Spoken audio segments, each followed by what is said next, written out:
Enrichment, Enlightenment, Transformation. Rabbi Yisroel Cotlar, the spiritual leader of Chabad of Cary, North Carolina, guides anyone who has been searching for a meaningful life and conscious living. Join our discussions about the mundane, our daily activities, and then infuse every day with a spiritual twist from the inspired sages of the Talmud and Jewish mysticism, which many call Kabbalah.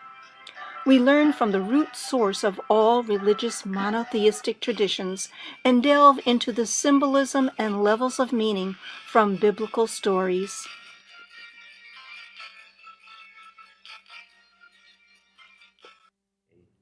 Supervision in Baltimore. Good morning, everyone. Good to be back.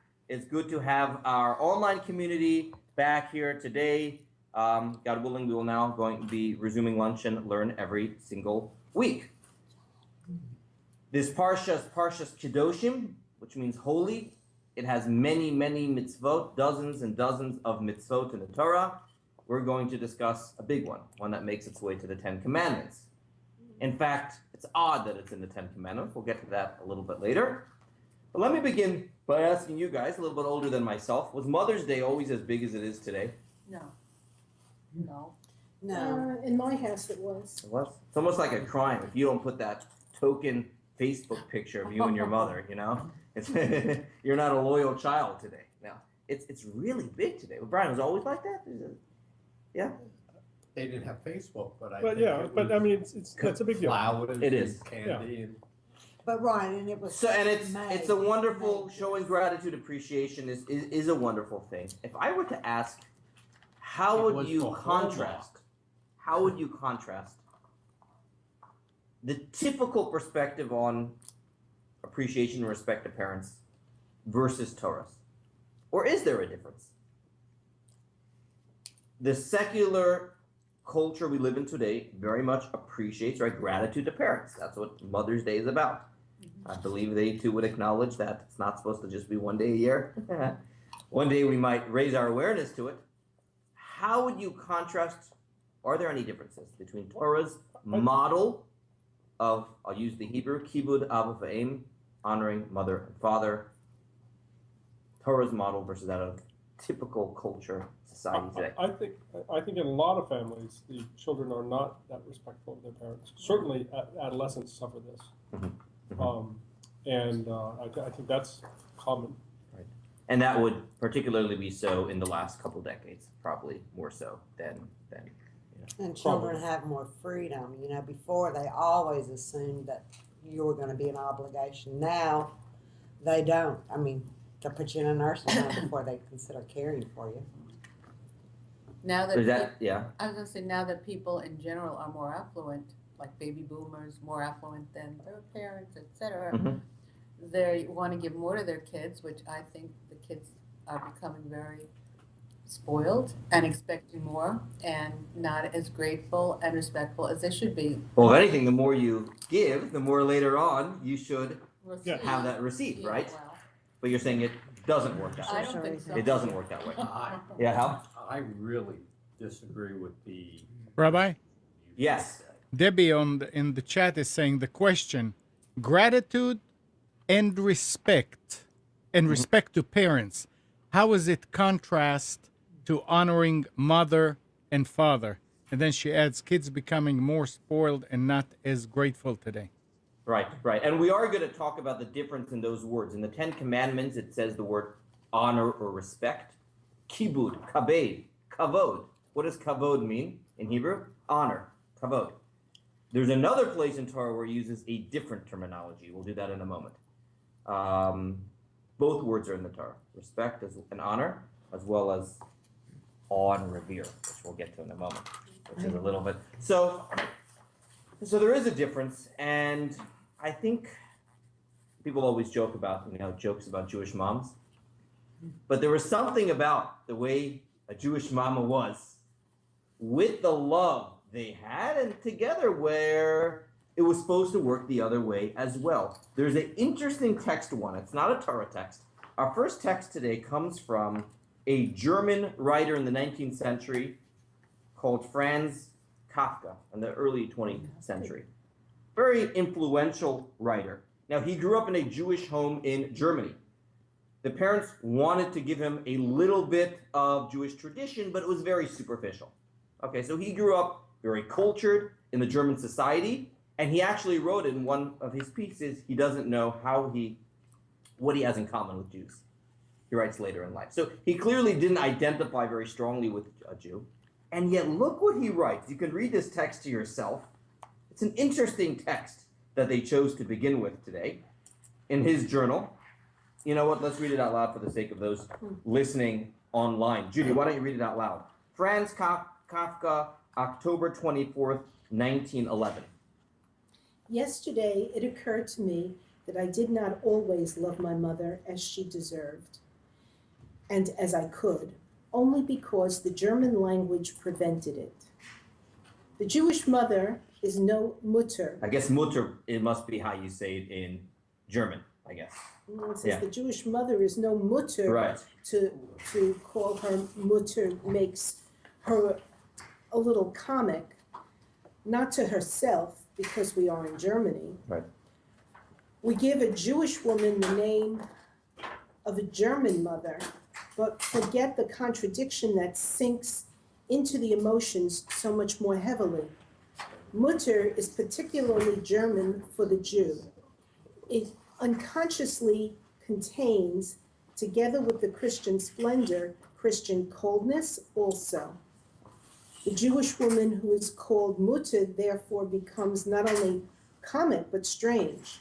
Mama would be a much better name if only one didn't imagine Mutter behind it. I believe it is only the memories of the ghetto that still preserve the Jewish family. For the word Vater, Which must be father. too, is far from meaning the Jewish father. So what's he blaming? He says, I don't have this strong feeling of affinity for my mother. Who am I blaming? German culture and the language, because it seems very superficial to blame it on that, but he's saying there was something about the Jews being in the ghetto, mama, papa. There was that love and connection where this mutter sounded very cold. And he says, it's not as if I can just call my mama mama and everything would be all right. I'm too influenced by the culture. So this isn't something new today. In 1911, he is saying that there is a contrast between the German culture of the time and the age-old Jewish values when it came to this. Interesting. Very true. The German culture was always very cold. Mhm. It was cold. You didn't find the warmth Right, that right, you find in right, the steppes. right. You know, and that was my mother. She would never, ever wanted that term, mother. She said that did not, and she'd get mad at you. With the mama? It With did the- with the- not, yeah, she wanted mama, mommy, you could even do mommy. Right, something with more the emotions there. Okay, so we have a contrast certainly today in society. It's been there for a while. Let's look at how Torah shows the difference between perhaps the way we see it today and the token Mother's Day present and the Jewish tradition. In this week's Parsha, when it discusses the mitzvah of honoring parents, it does it in a different way than the Ten Commandments. Brian, why don't you read text 2 from the opening of the Parsha? Every man shall fear his mother and 22. every man shall fear his mother and his father, and you shall observe my Sabbaths. I am the Lord your God. Okay, I never liked the translation fear, but you could say awe, revere. I think revere would be. So this is different than the Ten Commandments. In the Ten Commandments, it says kabed, honor. This time it says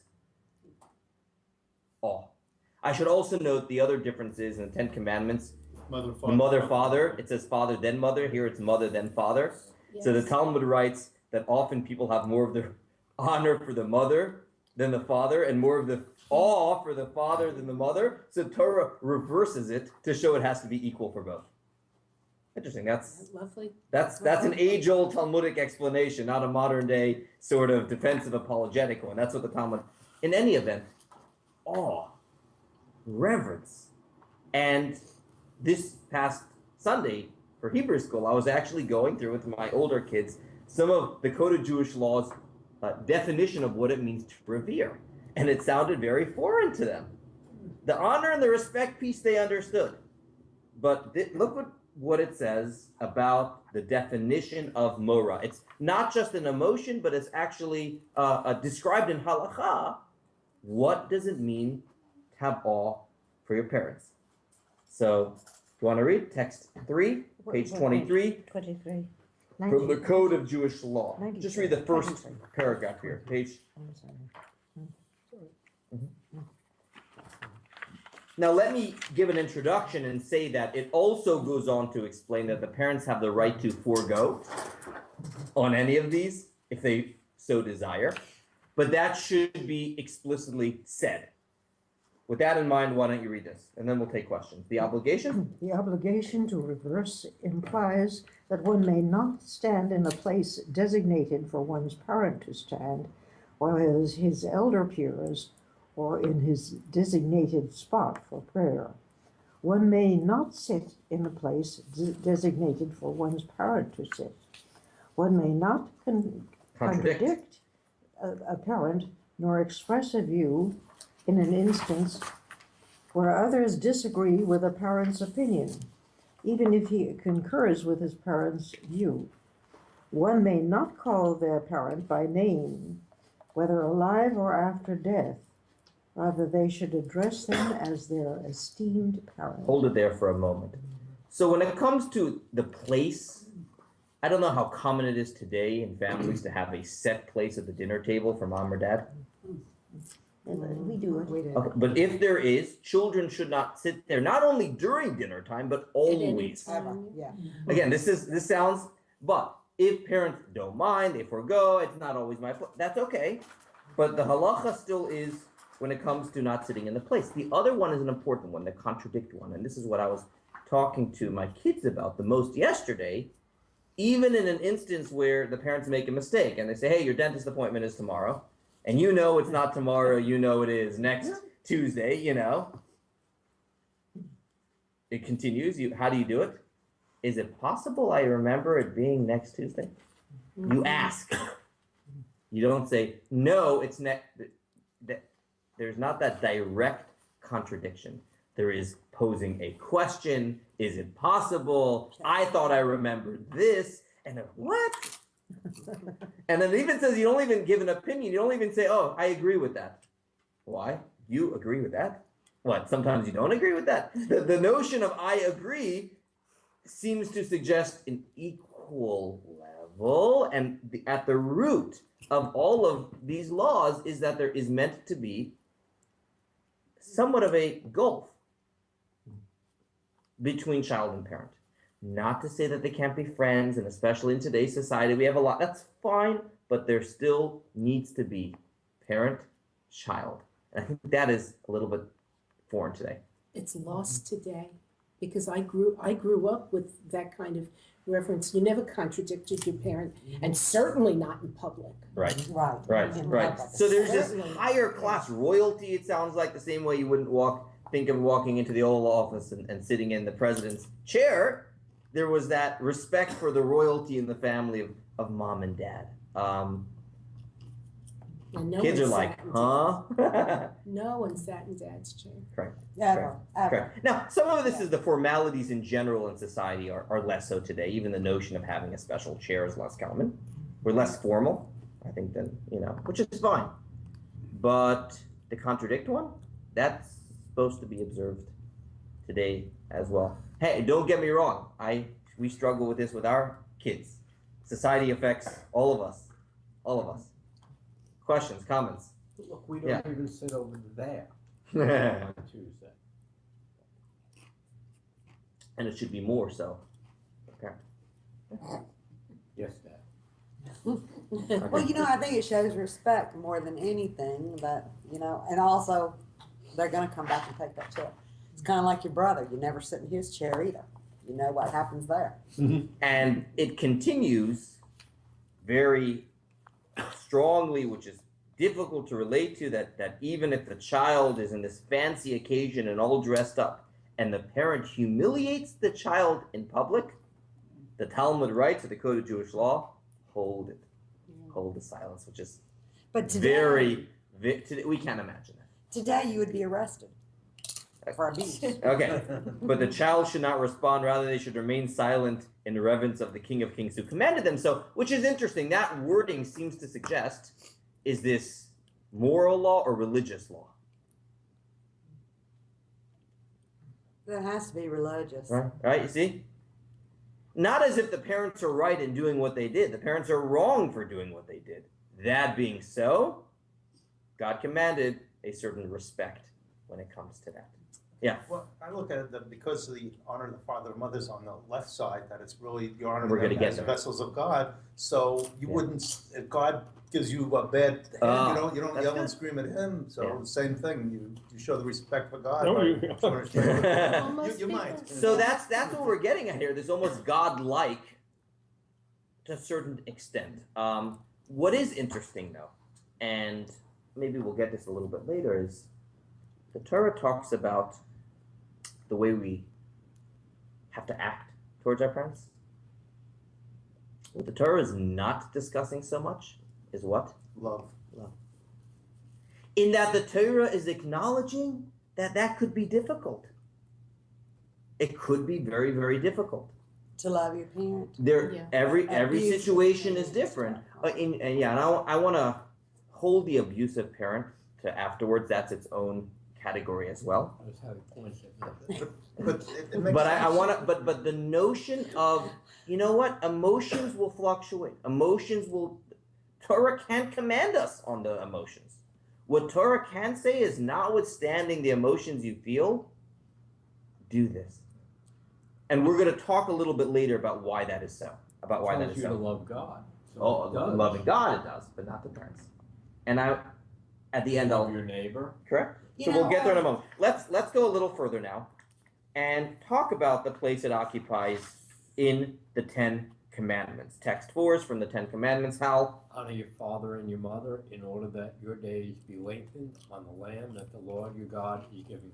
So it's the only one of the 10 where it mentions some set of reward, whether physical or spiritual, for another time. Famous story in the Talmud. I don't know if you're familiar with this, where a great rabbi became a heretic, and they asked him later what prompted him to be a heretic, and he said he saw an instance in which a father instructed their child to get some eggs from a chicken, from some other bird, and they climbed a tree, and they realized that the mother bird was sitting there. So what do they have to do? In the Torah it says you can't take the eggs while the mother is there. So they have to wait till the mother wasn't there and fulfill that mitzvah. The mother sent away the mother bird, and on the way down fell and died, the child. And this rabbi said those are the only two mitzvot in the Torah that the Torah promises long life. Here they honored their father and sent away the mother bird, and they were killed. How could it be? And that rabbi, yeah, so it's fascinating story for another time. I'm saying that parenthetical, but it is interesting that the Torah promises a reward for this, and B is that it is in the Ten Commandments. I mean, So it broke that person's faith. correct. Why is it in the Ten Commandments? Those are biggies, and do not murder, do not steal. You ever think about that? Why does this make the Ten Commandments? Honoring parents. Because you have no future. I mean, we are animals. You do still have to learn how to live. And if you're not, and you don't have a parent, even for that matter, children who have no parent. I mean, but charity is not. There's a lot of other biggies that are not in the Ten Commandments. It is interesting that this is there, that it gives a promise of long life. Text 5 talks about Jacob's brother, and I'm going faster because of time, who was known to be a scoundrel, Asaph. But there was one mitzvah that he did awesome, and that was awesome. Honor his father. That was honoring parents. And the Midrash writes that his kingdom, Edom, Rome, lived for a long time in the merit of the mitzvah that he did. So it wasn't that he necessarily got the long life, but his kingdom, from Asaph came the Roman Empire. And in what merit did the Roman Empire, was at the top of the world for so long? Because of the merit that he afforded his father. So it's in the Ten Commandments, and it promises us a reward. Yeah, Hal? But I think the reason it's there is because, in the very beginning, God created us in his in God's image. Mhm. And one of the things we're capable of doing is the choice of creation, which God had a choice. And, the story is it takes three to make a child, God and the two parents. So it's a God line. You wouldn't be there without Correct. the creative force of your parents plus God. Correct. And with that in mind, it has almost less to do with how good of a job they did and more to do with the fact they are simply your parents. And I think for some people that's helpful to keep in mind. It's not even about, now, of course, God willing, they also did a good job and you should, gratitude and all the other things we're going to discuss in a moment. But what you said, Hal, less even to do with how well of a job they did and more to do with the fact you owe your life and your existence to them. And with that in mind, let's do section 2, beginning on page 26. What is the reason why we have to respect our parents? So I think the number one reason everyone would say here is, oh, okay, beyond that, logically, They gave you life. They're caring for you. so we would say gratitude. Gratitude for what they did. And in the book of mitzvot, there's a book called Sefer HaChinuch. He goes through all the mitzvot and he gives a little reason for each one. And he writes very simply, he actually wrote this book for his kid who became a bar mitzvah and obligated in the mitzvot. And he went back, and this is the 1200s. And it's, I don't know if he had in mind that it would be studied until today, but it actually is studied today.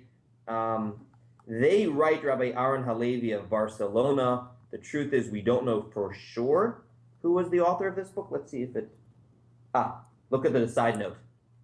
Rabbi Aaron was considered by some to be the anonymous author of this book. So we don't know for sure who wrote the Chinuch. But it's a famous book, and he goes through all the mitzvot.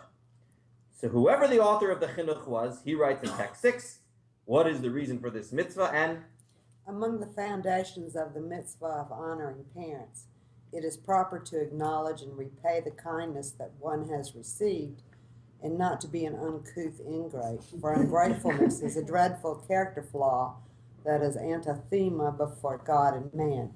Take to your heart that your father and mother are the cause of your existence in this world. It is truly proper to accord them all the honors and assistance, because they brought you into this world and exerted so much effort on your behalf when you were younger. okay, so Hakar of gratitude. And Torah, that's something natural. It's so natural that the Torah doesn't allow us to take bribes if you're a judge, right? Because when someone does something to you, you have a natural feeling back to them. However, here is where I would say the mitzvah goes beyond regular gratitude. When it comes to regular gratitude, the negatives that a person does can often offset the positives. So much so that sometimes a little negative in our world can offset positives. It's sad, but think about in life how often it is that people do so much for one another, and then there's one or two things afterwards that get in the way of that. Right? I think we know those stories, and you almost forget of what happened before. And when it comes to the Torah's perspective on gratitude, it is important that those negatives do not outweigh the positives. And we have several biblical examples of that. One would be, it says, do not despise the Egyptian because you were strangers in their land. They hosted you.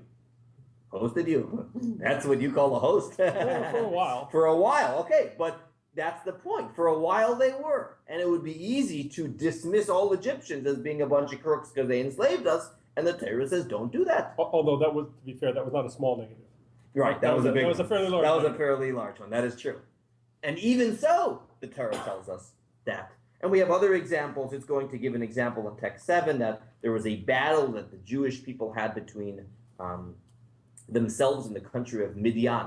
Midian seduced, remember, all the Jewish guys and sent their girls there, and a bunch of Jews died in a plague. So the Jews had to fight a battle against Midian. And in text 7, let's do it. Janice? The verse states, Moses dispatched the army. God said to Moses, avenge the honor of the Jews.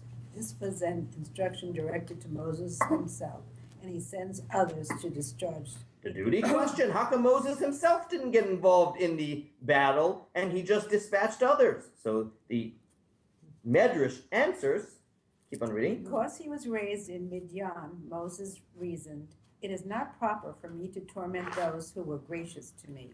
As the saying goes, do not throw a stone into a well from which you drank." So if you received anything positive, we have to be forever grateful, not allowing the negatives to come. And I guess here, Hal, who mentioned abusive parents, God forbid. I mean, I should mention this issue. It's debated. Technically speaking, based upon everything we said today, that the very fact that you are alive, you owe your existence to them, one could make the case that even in abusive parents, that is still so. What would be the reason not to say that? I mean, it would destroy your soul. You Okay, have so the effect it has on yourself. We know that in the Torah, actually in last week's Parsha, we discussed it on Shabbos, the Torah says these are the mitzvot that you should do and live by them. And if, God forbid, the performance of a mitzvah causes you to die, whether physically or in this case, emotionally, you are not obligated in that mitzvah save for the big three, except for murder, adultery, and idolatry.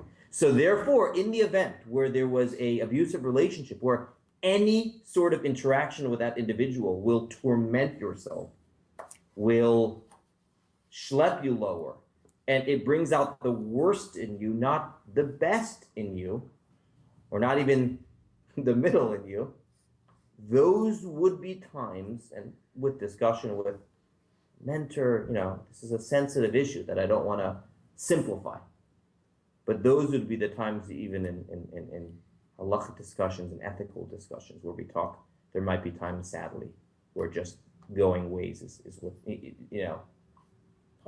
parting ways is what's best, but that very much depends on one's own psychological state. Everyone is different in that regard. Some people are capable of still doing certain acts of honor and respect without it affecting themselves.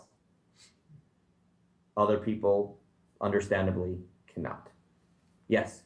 What about adopted parents? But that's not in this commandment. Well, that's what I'm just But curious. as How's parents still. But they So didn't give you interesting. life, but So how does that very work? good question. So when it comes to the gratitude component of it, one could make the case that you almost have to have even more gratitude because they decided to do it, right? They didn't have to. There wasn't that natural feeling that a parent has. So as far as the gratitude component, very much there. The other component is not there, the fact that they gave you life, and therefore it is seen to be something that you still do. But it's not on the same level. But they do give you life. They could have. It's the ultimate mitzvah. Adoption is one of the. It's Yeah. a tremendous mitzvah. Do you get long life for that also, to raise other people's children?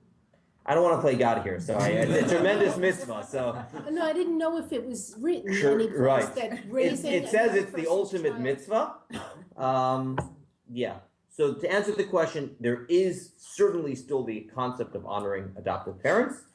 In one way, it's the same. In one way, it's not the same, but the concept is still very much there. I should know, once we're on the topic, that it does usually say in halacha that it's best to inform the children. It's interesting. This is an age-old question. Oh, that they're adopted? Yeah. That's a blessing. I mean, that's the way it should be. We can debate. I'm just saying that is the way it normally is. And I'm sure this is probably an It's a emotional, good issue we can discuss. I don't want to simplify. There's a it. legitimate controversy there. Correct. Yes, Correct. right. Correct. But typically in Jewish law is always that there's that understanding. All right, at a certain age at least. Let us. So the first answer why we respect parents is simple gratitude, and the way that's different than the way the world looks at it is, even if there's lots and lots of negatives, that still doesn't take it away, except for very unusual circumstances, depending on the person. There's another place in Jewish law that it goes a step further than just gratitude, text 8, where we have done the readings. Barbara, text 8. Our sages of blessed memory said that a child's obligations towards his or her parents are considered repayment of debt, for children are duty-bound to remunerate their parents for all the good they have done for them. One who does not respect his or her parents is thus considered wicked. As the verse states, the wicked one borrows and does not repent. How does this add on gratitude? How is this different than the gratitude perspective? I mean, it seems to, yeah, Marty, any? Here's, I owe you. Gratitude is not that you owe the person, you're grateful. Here it's just a bargain that you, it's sort of like a transaction. Right, but both have to go together, clearly. Right. But this is an additional piece because if it's just gratitude, a lot of people have different definitions of gratitude. A little card does the job, a gift on Mother's Day. Here it's saying, they raised you. They pushed you in the carriage.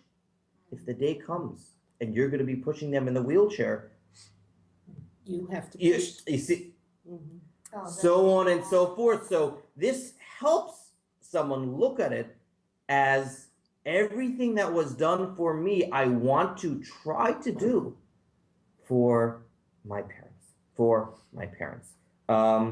And obviously there are times where that's not possible and you pay other people to do it as well, you know, but that is a serious decision to be made, and it has to do with what's best, of course, for everyone.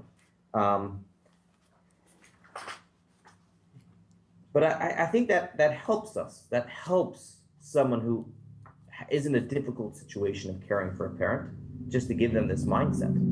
Think of, and it's easy for me to relate to now with a bunch of young kids, and you think of everything you do for young kids at that stage. I think that of all the things that Yeah, my children do for me, Right. I think they outnumber the things I've done for It's them. beautiful that you have that level of gratitude. I doubt that is true, but that's beautiful that you have that level of gratitude. What also makes it so challenging, though, is that it is unnatural. It is natural for a parent to do it to children. Text, I'm going to skip for a little bit. Text 11b. Well, let's do 10a and 10b first, because this is important. A little context here. Marty? Okay, there is one who feeds his father succulent fowl, and this act causes the son to be driven from this world. Another makes his father grind with a millstone, and this act causes him to merit great reward in the world. What does that mean? So the point here is context is everything. It's not just what you do, but it is how you do it. Keep on reading, 10b. The Jerusalem Talmud relates two stories. There was once a son who would serve his father fatty pigeon birds, an expensive delicacy. One day the father asked his son, "How did you get such expensive fowl?" The son replied, Grandpa, of what concerns is it to you? Just chew away," demonstrating how resentful he felt. Another story is about a son who operated a mill. One day his elderly father was drafted by the king's labor force. The son told the father, "Father, you stay here and work the mill to support yourself while I take your place in the draft, which is undoubtedly harsher work than running our mill." So A, context is everything, but B is the feelings, the emotions that go into the care of parents and preserving dignity is very, very important. And again, that one of the reasons it's challenging is because it's more unnatural. Text 11b is a common expression even years ago. Yeah? Virgil, would you like to read 11b? Oh, 11b. There is a common idiom: one father lovingly and unwillingly supports 10 children. 10 children, on the other hand, do not lovingly and willingly support their one father. In other words, that is why the Torah has to command us this. The Torah does not have to command so much about parents taking care of their children, because there is more of a natural condition. But children taking care of parents is more unnatural. It's the opposite of the way God made the world. And therefore, there's a specific command. So what do we do in this section? We mentioned a few differences between just typical the way society views it and Torah. A is the gratitude should be there even if there's some negatives. B is we should have the mindset we are truly paying back for everything that happened. And 3 is we have to be cognizant of the fact that it is unnatural. Therefore, there has to be a command for it. And it's important that it's still done with dignity. We are still left, though, with why does the Torah have to tell us revere? Awe. Why the awe? Why the revere? Why the reverence? Why the godlike status? And Yes, they really have done so much for us. But then the respect should be enough. Meaning everything we just explained in the last section is the respect. Covet, the honor, the respect, the doing things for your parents. But why? Don't call them by the name and don't sit in their chair and don't contradict. Where does that come from? The respect, the way I understand where that comes from. That comes from the gratitude and the repayment. Where does the reverence? Yeah. The Hebrew word that you're saying is awe. Is that also the word that we use with God? Mm-hmm. I looked at the chart on the next page, and it's like a wow moment. Yeah. Everyone look at that chart on page 32. It's talking about how the commandment's on the wrong side of it's on the wrong tablet. It's on the God side. And that is a wow moment. That really is that chart tells us the answer to our question. We still have to understand what the Torah is attempting to convey to us. But the fact that, look everyone, you everyone see the chart on page 32? And the second column of commandments are all commandments between one person and another person.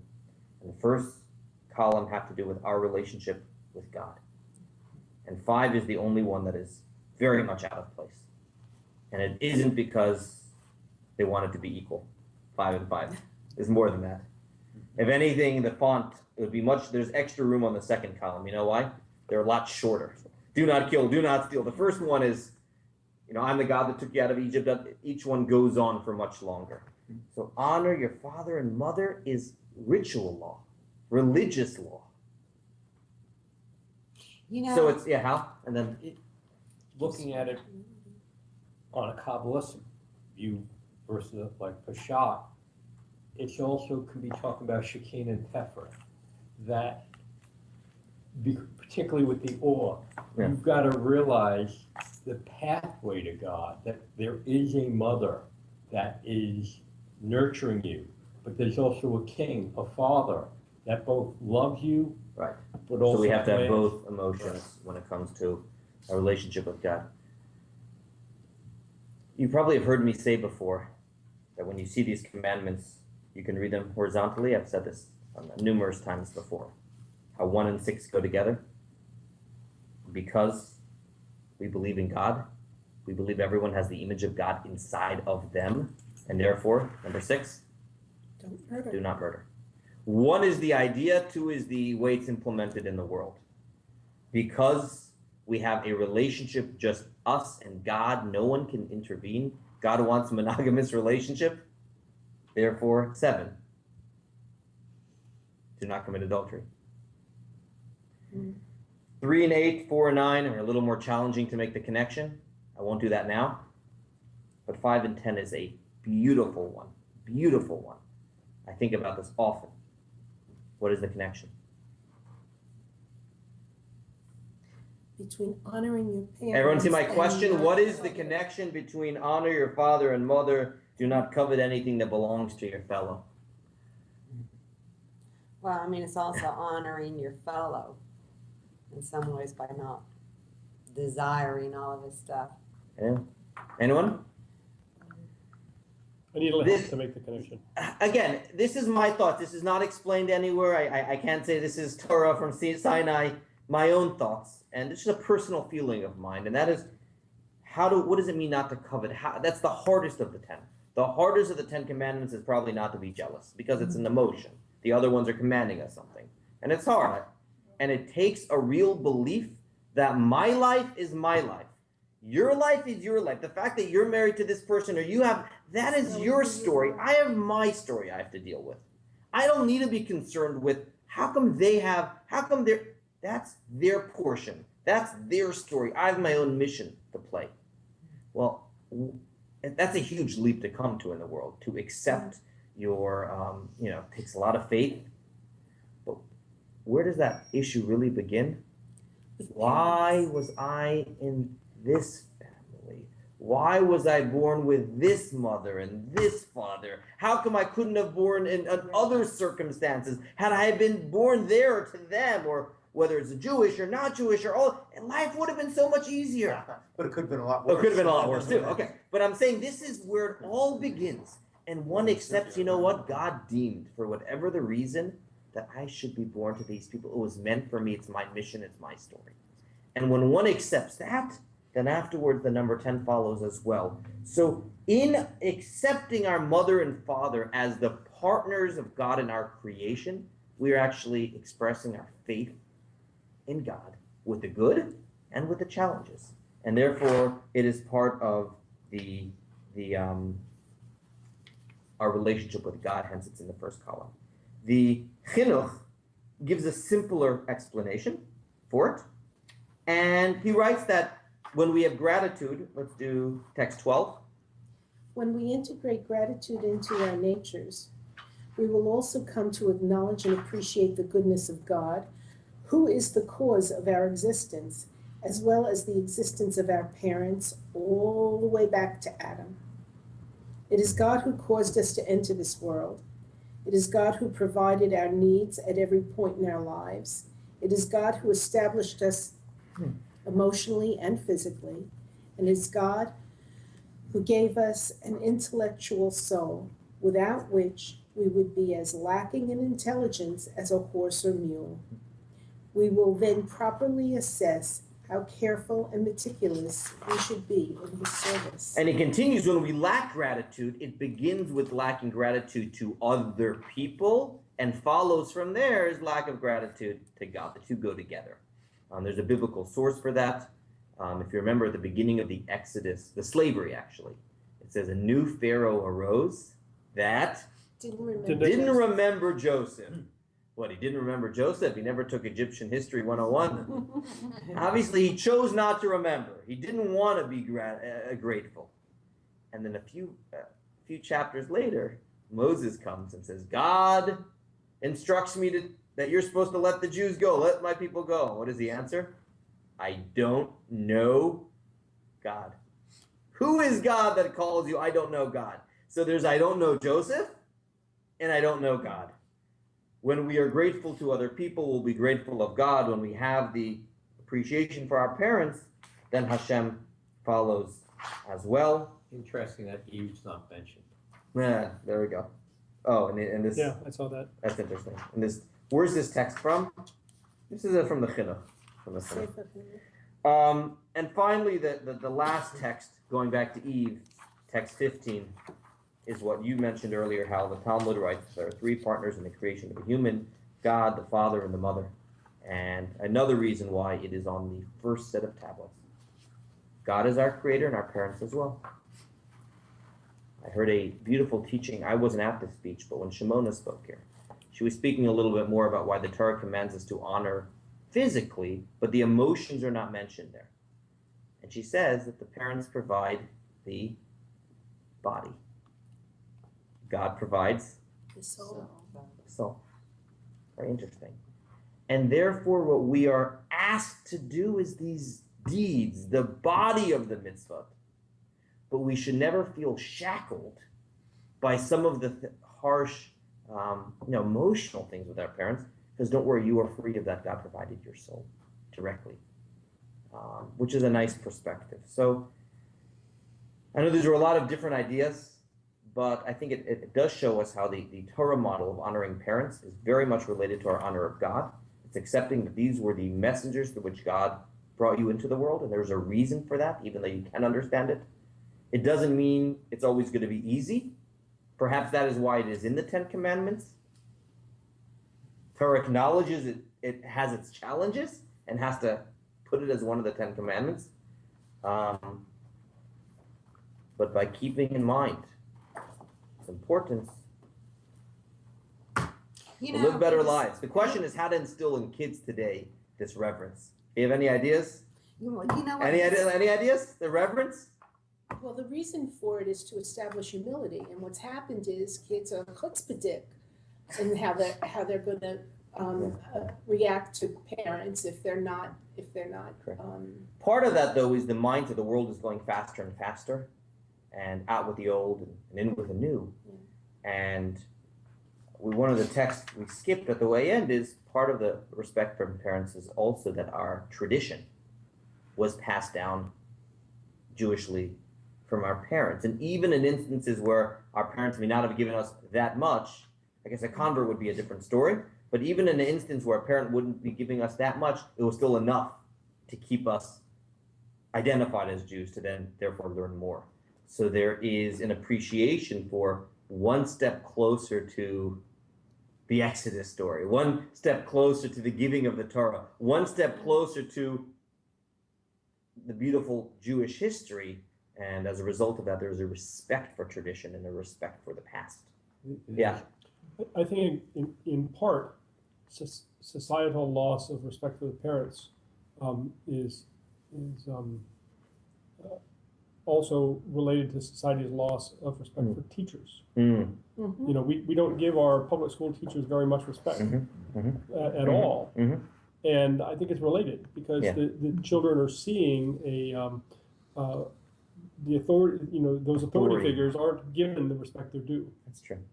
Yeah, you could see that in teachers, in many areas of life. That reverence is not there. That's true. But a lot That's of true. that's Police also. the parents. I mean, one for your first question is modeling. You know how you Correct. treat your parents. Right. Now in a diverse society, grandma and grandpa aren't next door anymore. Right.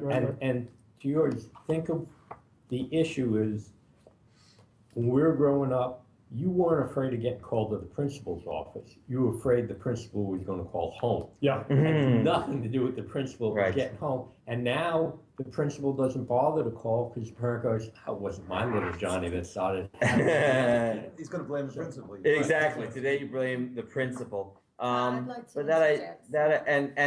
and I also was thinking about we're so easy in our conversations to blame either teachers or even in instances where we don't agree. Let it be a rabbi, you know. And this is plagues very much even in the Orthodox observant community, where at a Shabbat table, everyone is so easy to just rip apart, speak lashon hara against this rabbi or that rabbi. And even if what happens is a breakdown of respect for authority and for teachers. And as kids see that, I very much agree that then connects to parents as well. Yeah. I was going to interject that we have given over our teaching authority to the government, and the government has really, you know, separated any kind of emotional attachments and well, That's a choice everyone makes. You know what? The I choice just everyone want makes. to bring up, like the And I know Canadian it's geese. late. If anyone, I just want to finish on the online and then thank you for tuning in. A special thanks to Amnon Nissan of Nissan Communications for making this possible. Any questions, comments, definitely email us. My initials, yc@chabadofcary.org, yc@chabadofcary.org. Thank you for joining us, and we will be back here next week. You know, if you look at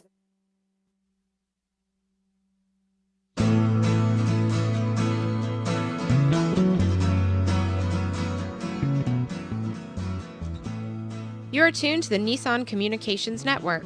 Our weekly lineup of call-in programs includes Computers 2K Now with Amnon Nissan, My Life, My Will with Gisela DiCarlo, The Tanya Love Show, Health Then with Debbie Bruck, Breaking Free with Marilyn Shannon, Triangle Be Well with Howard Jacobson, Lunch and Learn with Rabbi Yisroel Cotlar, Lessons of Vietnam with NCVVI members, Parent Dome with Ryan Miller, Current Affairs with Amnon Nissan. And if you tuned in too late, you can always watch each program in its entirety or download an MP3 audio file of it in the archives section on nissancommunications.com. Don't forget to subscribe to our YouTube channel, follow us on Twitter, and like us on Facebook.